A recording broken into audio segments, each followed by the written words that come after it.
গল্পকথন by Kallol chapter 2-তে আমাদের আজকের নিবেদন শীর্ষেন্দু মুখোপাধ্যায়ের গল্প ভেলা। 1975 সালের ফেব্রুয়ারি মাসের এক সকালে আচমকা কোকিলের ডাক শোনা গেল। ধরিত্রী তার 200 তলার উপরকার ফ্ল্যাটের ঘরদোর পরিষ্কার করছিল। তার হাতে একটা টর্চের মতো ছোট যন্ত্র। সুইচ টিপলে যন্ত্র থেকে একটা অত্যন্ত ফিকে বেগুনি প্রায় অদৃশ্য রশ্মি বেরিয়ে আসে। সেই রশ্মি চারদিকে ঘুরিয়ে ঘুরিয়ে ফেললেই ঘর পরিষ্কার হয়ে যায়, জীবাণু থাকে না। ঘর জীবাণুমুক্ত করার পর দেওয়ালে একটা সুইচ টিপল ধরিত্রী। কোনো শব্দ হলো না, কিন্তু ছাদের গায়ে লাগানো মৌচাকের মতো একটা যন্ত্র জীবন্ত হয়ে উঠল ঠিকই। 200 তলার ওপরে বদ্ধ ফ্ল্যাটে কোনো ধুলোবালি নেই, তবু ওই যন্ত্রটা তার প্রবল বায়বীয় প্রশ্বাসে ঘরের যাবতীয় সূক্ষ্ম ধুলো ময়লা টেনে নিতে লাগলো। এইসব ঘরের কাজ শেষ করে ধরিত্রী তাদের খাওয়ার ঘরে এলো। খাওয়ার ঘরের উত্তর দিকে দুটো দরজা। একটা দরজা ধরিত্রী হাত দিয়ে ছোঁয়া মাত্র সরে গেল দেওয়ালের মধ্যে। ওপাশে অবিরল একটা কনভেয়ার বেল্ট বয়ে যাচ্ছে, খুব ধীর তার গতি। তার উপর থরে থরে খাবার সাজানো, যা খুশি তুলে নেওয়া যায়। একরাশ ডিম চলে গেল, এক ঢিবি মাখন, কিছু আপেল, একটার পর একটা। ধরিত্রী খুব বিরক্তির সঙ্গে চেয়ে রইল। অন্তহীন খাবার বয়ে যাচ্ছে, কিন্তু কোনোটাই তার ছুঁতে ইচ্ছা করছে না। দরজাটা বন্ধ করে সে দ্বিতীয় দরজাটা খুলল। দরজার ওপাশে অগাধ শূন্যতা। 200 তলার ওপর থেকে নিচ পর্যন্ত একটা ভারী বাতাস থম ধরে আছে। ধরিত্রী একটু ঝুঁকে চারদিকে তাকালো। জলে যেমন নৌকো ভাসে, তেমনি বাতাসে ইতস্তত কিছু ভেলা ভেসে বেড়াচ্ছে। সেই বাতাসি ভেলার একটা খুব কাছ দিয়েই ভেসে যাচ্ছিল। তাতে এক বুড়ো হালের মতো একটা যন্ত্রের হাতল ধরে বসে আছে। লোকটা একবার ধরিত্রীর দিকে উদাস চোখে তাকালো। ধরিত্রী তাকে হাতছানি দিয়ে ডাকে। লোকটা হাতলটায় সামান্য চাপ দিতেই ভেলাটা মুখ ঘুরিয়ে ভেসে এলো ধরিত্রীর দিকে। ব্যাটারি চালিত ভেলাটায় কোনো শব্দ নেই। নিঃশব্দে স্থির হয়ে হালকা ধাতুর তৈরি সাদা গোল লাইফ বেল্টের মতো দেখতে যানটি দরজার গায়ে লেগে রইল। বুড়ো লোকটি কথা বলল না, ধরিত্রীর দিকে চেয়ে একটু হাসলো মাত্র, খুব নিরাবেগ হাসি। ধরিত্রী বলল, আমার কিছু ফুল দরকার, আসল ফুল। লোকটা মাথা নাড়ল, তারপর একটু ভারী গলায় বলল, কোন ঋতুর ফুল? ধরিত্রী একটু ভ্রু কুচকে বলল, এটা তো বসন্তকাল। লোকটা মাথা নাড়ল, হ্যাঁ, তাহলে বসন্তের ফুল, কিন্তু আসল ফুল, সিনথেটিক নয়। লোকটা হাসল, মাথা নাড়ল, বলল, আমি আসল ফুল জানি, আমি তো 1975-এর লোক। ধরিত্রী সামান্য কৌতূহলের সঙ্গে বলল, তাই নাকি? তাহলে তো বেশ পুরনো হয়েছেন। হ্যাঁ, লোকটা মাথা নেড়ে বলে, আমার 4 বার মৃত্যু হয়েছে। আমার হৃদযন্ত্র, চোখ, ফুসফুস আর লিভার সব ট্রান্সপ্লান্ট করা। মেডিকেল বোর্ড থেকে নোটিশ দিয়েছে এবার আমার ব্রেনটাও ট্রান্সপ্লান্ট করতে হবে। যদি সেটা করতে হয় তবে আমার সব শৈশব স্মৃতি চলে যাবে। 80-90 বছর আগেকার কোনো কিছুই মনে থাকবে না। এমনকি আমার আত্মপরিচয় পর্যন্ত পাল্টে যাবে। আমি নতুন মানুষ হয়ে যাব। ধরিত্রী একটু দুঃখিত হলো। লোকটা ভাবপ্রবণ, তাই পুরনো সব ধরে রাখতে চায়। বলল, উপায় কি বলুন? লোকটা মাথা নাড়ল, বলল, না, উপায় নেই, তবে তখন আর আসল ফুল কাকে বলে তা হয়তো বুঝতেই পারবো না। 1 ঘন্টার মধ্যেই ফুল পেয়ে যাবেন। লোকটা হাতলটা বুকের কাছে ধরে চাপ দিল। ভেলাটা উল্কার মতো ছিটকে বাতাসে মিলিয়ে গেল। ধরিত্রী ঝুঁকে লোকটার গতিপথ লক্ষ্য করতে গিয়ে টাল সামলাতে পারল না। দরজায় কোনো চৌকাঠ বা হাতল নেই যে ধরবে। ভারসাম্য হারিয়ে পিছলে দরজার বাইরে শূন্যতায় পড়ে গেল। কিন্তু ভয়ের কিছু ছিল না। এখানে ভারী কৃত্রিম বাতাসে আর কমিয়ে রাখা মাধ্যাকর্ষণে কেউ খুব জোরে পড়ে না। ধরিত্রীও পড়ল না। মাত্র তার ফ্ল্যাট থেকে দোতলা পর্যন্ত নিচে ধীরে ধীরে পড়ে গিয়েছিল সে। একটা বাতাসি ভেলা ছুটে এসে তাকে কোলে তুলে নিল। এ ভেলায় একজন যুবক রয়েছে। সে একটু হেসে বলল, কি হয়েছিল? ধরিত্রী হেসে বলল, হঠাৎ। যুবকটি মাথা নাড়ল, বুঝেছে। ভেলাগুলো চমৎকার লাইফ বেল্টের মতো দেখতে হলেও মাঝখানটায় ফাঁকা নয়। সেখানে একটা বাটির মতো আধার লাগানো আর চমৎকার নরম কুশনের তৈরি বসবার জায়গা। ধরিত্রী বসল। ভেলাটা ধীরে ধীরে তার ফ্ল্যাটের দরজায় তাকে তুলে দিল। আর তখনই ধরিত্রী কোকিলের ডাক শুনতে পেল। একটা দুটো কোকিল ডাকছে। ধরিত্রী আকাশের দিকে তাকালো। সূর্য দেখা যাচ্ছে, আকাশের নীল প্রতিভাত, কিন্তু সবই দেখা যাচ্ছে একটা অতি স্বচ্ছ ফাইবার গ্লাসের ডোমের ভেতর দিয়ে। শহরের সিকি মাইল উঁচুতে ফাইবার গ্লাসের ঢাকনিটা রয়েছে, তাই বাইরের আবহাওয়া কিছুতেই বোঝা যায় না। ঝড় বৃষ্টি টের পাওয়া যায় না। অবশ্য তবু চাঁদ, সূর্য, তারা দেখা যায়। সবই পরিশ্রুত হয়ে আসে। কোনো ক্ষতিকারক মহাজাগতিক রশ্মি এখানে প্রবেশ করতে পারে না। কোনো চৌম্বক ঝড় অলক্ষ্যে প্রতিক্রিয়া সৃষ্টি করতে পারে না। সব বড় শহরই ওই ফাইবার গ্লাসের ঢাকনি দিয়ে ঢাকা। তবু শীত বসন্ত সবই টের পাওয়া যায়। একটা পরোক্ষ আবহাওয়া নিয়ন্ত্রক যন্ত্র দিয়ে শহরের আবহাওয়া যথাসাধ্য প্রাকৃতিক রাখা হয়। এমনকি বর্ষায় কখনো কখনো বৃষ্টিপাতও করানো হয়ে থাকে। কোকিলের ডাক শুনে একটু অন্যমনস্ক হয়েছিল ধরিত্রী। ভেলা থেকে নামতে গিয়েও একটু থমকে রইল সে। একটা কোকিল উড়ে এসে ভেলার উপর বসেছে। ধরিত্রী হাত বাড়ালেই ছুতে পারে। কোকিলটা মুখ তুলে তাকে বধির করে দিয়ে ডাকতে লাগলো। ধরিত্রী পাখিটার দিকে চেয়ে হাসে। পলিথিন আর কৃত্রিম পশম দিয়ে তৈরি এইসব পাখির পেটে যন্ত্র, বুকে ব্যাটারি, মুখে খুদে স্পিকার বসানো। রিমোট কন্ট্রোল বা পরোক্ষ নিয়ন্ত্রণ যন্ত্রের সাহায্যে এইসব পাখিকে ওড়ানো হয়, ডাকানো হয়। কারণ অধিকাংশ পাখির প্রজাতি ধ্বংসপ্রাপ্ত হয়েছে। তবু মানুষকে প্রাকৃতিক স্পর্শ থেকে বঞ্চিত না রাখার জন্যই এইসব ব্যবস্থা। নিচের দিকে তাকালে দেখা যায় চমৎকার রাস্তাঘাটের পাশে গাছের সারি, পার্কে সবুজ ঘাস। ওখানে যে কিছু আসল গাছ নেই তা নয়, কিন্তু মাধ্যাকর্ষণ নিয়ন্ত্রণ করার জন্য শহরের যে ভিত তৈরি করতে হয়েছে তাতে গাছ জমানো দুষ্কর। তাই 90% কৃত্রিম, রাবার, পলিথিন বা ফাইবার গ্লাসের তৈরি। ঘাসও কৃত্রিম, তবু এক যান্ত্রিক কৌশলে ওইসব কৃত্রিম গাছে চমৎকার সব কৃত্রিম মৌসুমি ফুল হয়, ফল ফলে হুবহু আসলের মতো। সেই সব ফুল গন্ধময়, ফল সুস্বাদু। শহরে বসন্তকাল এলো। ভেলা ছেড়ে ধরিত্রী উঠে এলো। দরজা বন্ধ করে চলে এলো শোয়ার ঘর পার করে তাদের বসবার ঘরে। সেখানে 40 বছর বয়স্ক বিপুল নামে ব্যক্তিটি বসে আছে। তার মাথায় হেডফোনের মতো যন্ত্র লাগানো। সেটা ডান কানের উপরে মাথায় আলতোভাবে স্পর্শ করে থাকে। যন্ত্রটার আসল নাম ইনফরমেশন পিন, সংক্ষেপে ইন পিন। খবরের কাগজ পড়ে বা রেডিও শুনে সময় নষ্ট করার কোনো দরকার নেই। চোখ এবং কানকে অন্য কাজে রেখেও নিঃশব্দে এবং বিনা আয়াসে প্রায় অজান্তে মস্তিষ্কের কোষে সব খবর জমা হয়ে যায়। ইনপিন হচ্ছে ইন্দ্রিয় মুক্তির যন্ত্র। চোখ কানকে মুক্ত রেখেই সব জানা যায়।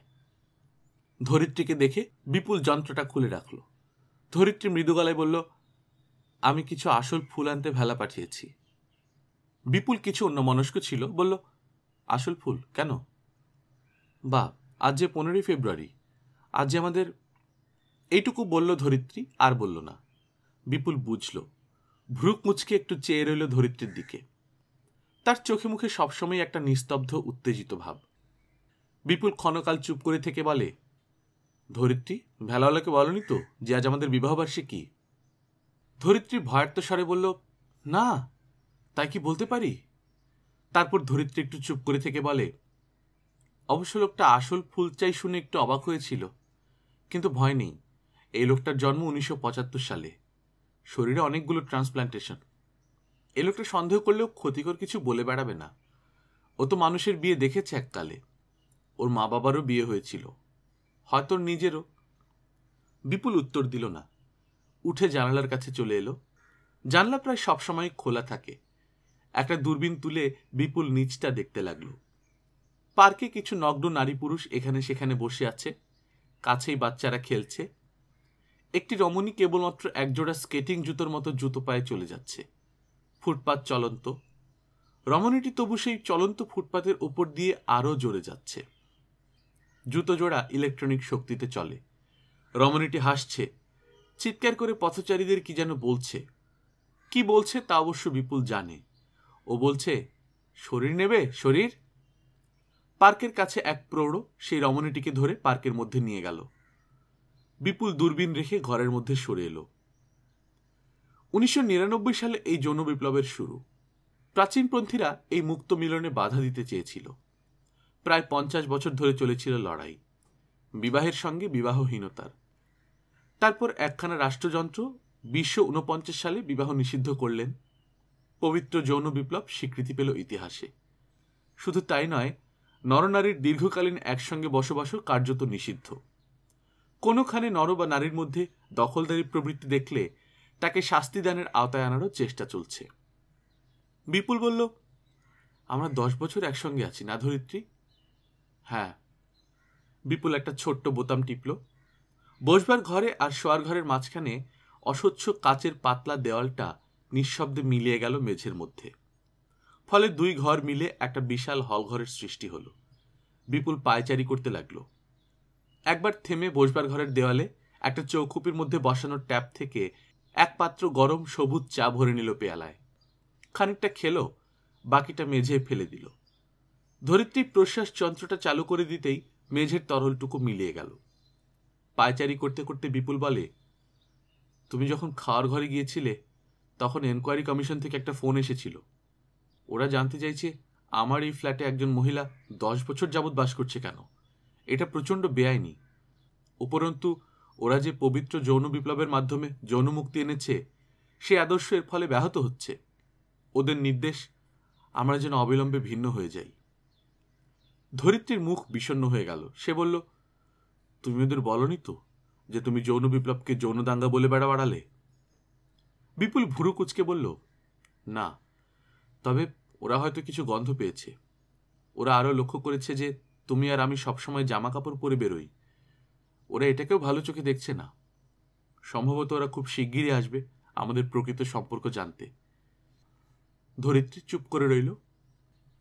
জানালায় টোকা পড়তেই দুজন ভয়ঙ্কর চমকে ওঠে। তাকায়। খোলা জানলার বাইরে সাদা গোল ভেলাটা ভাসছে। এক বোঝা রজনীগন্ধা বুকে করে সেই বুড়ো লোকটা দাঁড়িয়ে হাসছে। ওরা তাকাতেই লোকটা ভেলা থেকে জানলায় পা রেখে ঘরের মধ্যে নেমে এলো। ধরিত্রীর হাতে ফুলের গোছা দিয়ে বলল, আসল ফুল। ধরিত্রী ফুলগুলো বুকে চেপে রইল। তারপর উন্মুখ হয়ে তাকিয়ে থাকলো বিপুলের দিকে। বিপুল চিন্তিতভাবে ফুলগুলো দেখছিল। বুড়ো দুজনের দিকে পর্যায়ক্রমে তাকিয়ে দেখছিল। হঠাৎ একটু হেসে বলল, কোনো বিপদ? বিপুল মাথা নেড়ে বলল, আমরা 10 বছর একসঙ্গে আছি, তাই এনকোয়ারি কমিশন আসবে। খুব খারাপ বলে বুড়ো চিন্তিতভাবে মাথা চুলকালো। তারপর বিপুল আর ধরিত্রীর ঘরদোর ঘুরে ফিরে দেখল একটু। কোনো খাট পালঙ্ক নেই, টেবিল চেয়ার বা আসবাবপত্র নেই বললেই হয়। দেওয়ালের গায়ে গায়ে কিছু বোতাম ছাড়া কোনো যন্ত্রপাতি দেখা যায় না।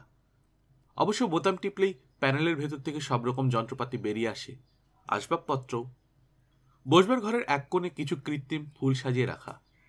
সেই ফুল বাসি হয় না, তাতে চিরস্থায়ী গন্ধ। এমনকি সেই ফুলের আশেপাশে খুদে ব্যাটারি চালিত গোটা কয়েক মৌমাছি আর একটা ফরমাইশি সাদা প্রজাপতি অনবরত ঘুরে বেড়াচ্ছে। এগুলো ফুলের সঙ্গেই পাওয়া যায়। ওইসব কলের কীটপতঙ্গের আয়ু দীর্ঘ। ব্যাটারি ফুরোলে আবার চার্জ করে নেওয়া যায়। বুড়ো এইসব দেখছিল, হঠাৎ বলল, আমি জানি আপনারা স্বামী স্ত্রী। বিপুল বলল, চুপ, বলো না। ধরিত্রী খুব জোরে মাথা ঝাঁকিয়ে বলল, বলবেই তো, আমি তোমার স্ত্রী, তুমি আমার স্বামী। 10 বছর আগে আমাদের বিয়ে হয়েছিল। আজ আমাদের বিবাহবার্ষিকী। বাইরে একটা কোকিল ডাকলো, যন্ত্রের কোকিল। বুড়ো দুজনের দিকে তাকালো।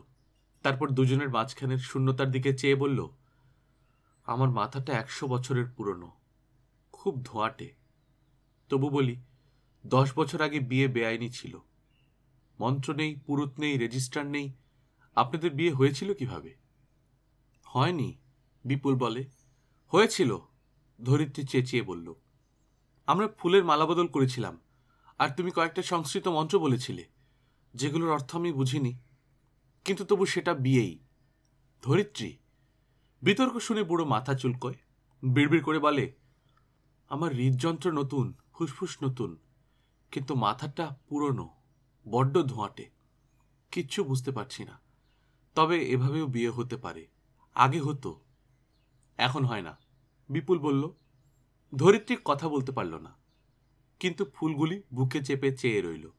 বিপুল তার দিকে চেয়ে বলল, ধরিত্রী, আমাদের কিছু লুকিয়ে রাখা যাবে না, তার চেয়ে তুমি চলে যাও। বুড়ো মাথা চুলকোচ্ছিল, বিড়বিড় করে বলল, আরও হয়তো 25 বছর এরা আমাকে বাঁচিয়ে রাখবে, বারবার শরীরের যন্ত্র বদলে দেবে, আমি সব ভুলে যাব। অন্য মানুষ হয়ে বেঁচে থাকতে হবে। ভীষণ মুশকিল। বুড়োর কথা কেউ শুনছিল না। বিপুল চেয়ে আছে ধরিত্রীর দিকে, ধরিত্রী বিপুলের দিকে। জানলার বাইরে একটা লাল রঙের ভেলা এসে থেমেছে। ভেলার গায়ে লেখা অনুসন্ধান। ভেলা থেকে 4 জন লোক জানলা টপকে ভেতরে এলো। Enquiry commission. বুড়ো সেই 4 জনকে দেখে সরে এলো জানলার কাছে। একটু কষ্টে নিজের ছোট্ট সাদা ভেলাটায় চড়ে বসল। তারপর ভেসে যেতে লাগলো। মাথাটা বড্ড ধোঁয়াটে। অনেক কালের কথা জমে পাথর হয়ে আছে। শিগগির এই মাথাটা তার থাকবে না, একদম অন্যরকম হয়ে যাবে। বুড়ো ভাবল, আমাকে কোথাও চলে যেতেই হবে। এরা আমাকে কেবলই বাঁচিয়ে রাখবে, যতদিন এদের খুশি। কিন্তু মরাটাও যে ভয়ঙ্কর দরকার, তা এরা কবে বুঝবে? সেই রাতে বুড়ো একটা চমৎকার স্বপ্ন দেখল। তার বাবা রাস্তা সমান করার রোলার চালাতো। ঘটাং ঘটাং করে প্রচণ্ড শব্দে সেই রোলারটা পুরনো পৃথিবীর রাস্তাঘাট সমান করত।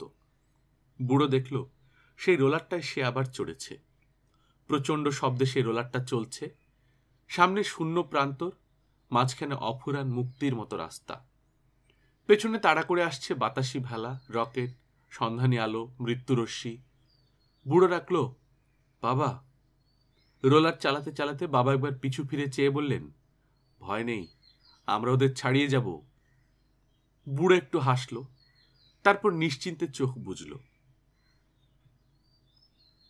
গল্পকথন বই কল্লোল চ্যাপ্টার 2 আপনারা শুনছিলেন শীর্ষেন্দু মুখোপাধ্যায়ের গল্প ভেলা।